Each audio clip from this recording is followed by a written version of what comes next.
Dear followers, today I have another construction update from Budapest for you.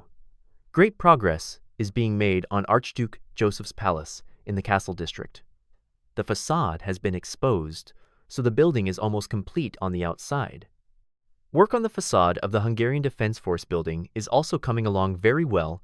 The roof ornaments have already been installed. The palace's structural framework has also been completed, so work is now in full swing on the roof.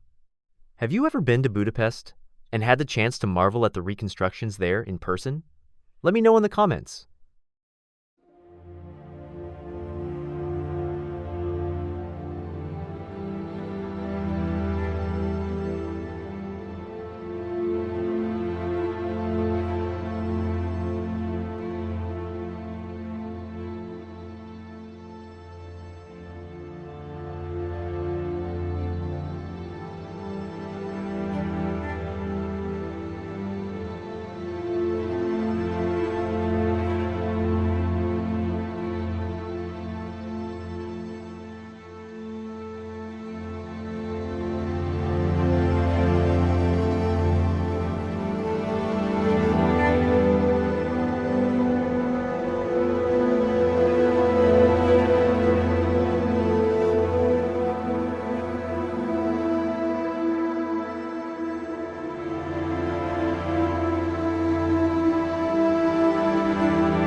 If you like my videos, then subscribe to my channel here to see my latest videos. If you want to see another video directly, then click here. Interesting videos can also be found here.